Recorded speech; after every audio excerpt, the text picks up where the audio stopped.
আসসালামু আলাইকুম।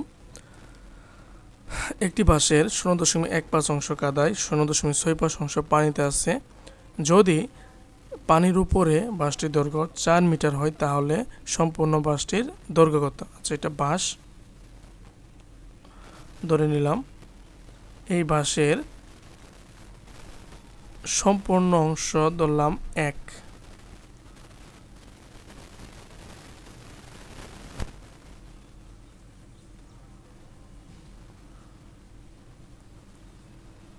সম্পূর্ণ অংশ সমান 1। এখন পানিতে আছে, ধরলাম এতটুকু পানিতে আছে, যেটা হলো 0.65 অংশ, এবং কাদায় আছে, তাহলে উপরটুকু কাদায়, এতটুকু হচ্ছে কাদায়, যেটা হলো 0.15 অংশ আছে, এবং পানির উপরে এইটুকু পানির উপরে যেটা হলো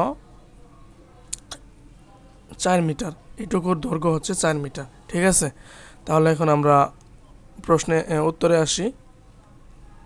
দড়ি সম্পূর্ণ বাঁশটির দৈর্ঘ্য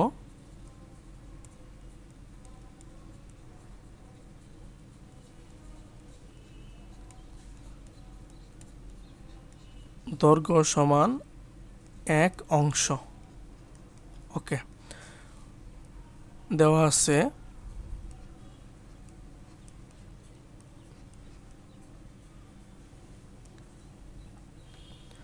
বাঁশের 0.15 অংশ কাদায় ও 0.65 অংশ পানিতে।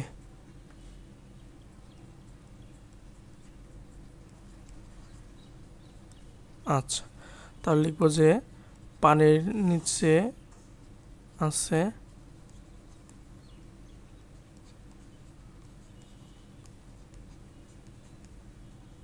বা লেখা যাবে কাদায় ও পানিতে আছে, আরো বেটার হবে।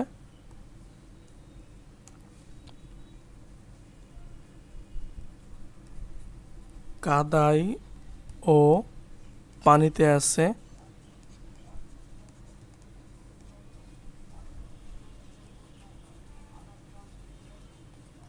0.15 যোগ 0.65। আচ্ছা, 5 5-এ 10, হাতের 1, 7 আর 1 হচ্ছে 8, 0.8 অংশ হচ্ছে কাদায় এবং পানিতে। অতএব পানির উপরে আছে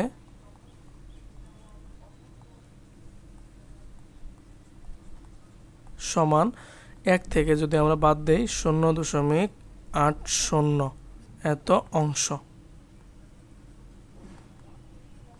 আচ্ছা, তাহলে এটা হবে কি 1.00 মাইনাস 0.80। তাহলে 0 থেকে 0 বাদ দিলে হচ্ছে 0, 10 থেকে 8 বাদ দিলে হচ্ছে 2, এটা এই পাশে আসবে 1, 1 থেকে 0, অর্থাৎ 0.20 অংশ পানির উপরে আছে। ঠিক আছে, এখন 0.20 অংশ বা অংশের দৈর্ঘ্য কত দেওয়া আছে? 4 মিটার।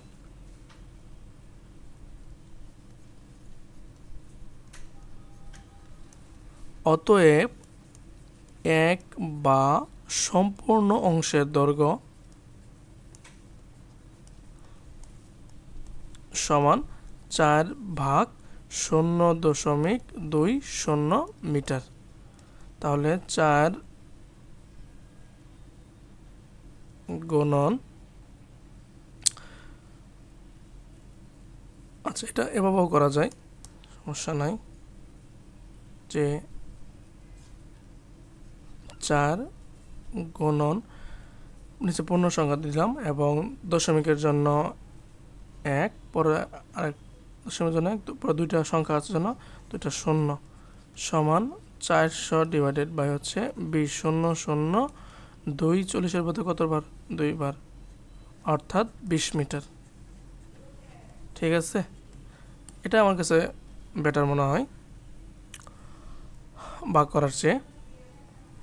থ্যাংক ইউ এভরিওয়ান শেষ পর্যন্ত দেখার জন্য। আশা করি ম্যাথটা অনেক ইম্পর্টেন্ট, 3 স্টার দেওয়া যায়। Thank you.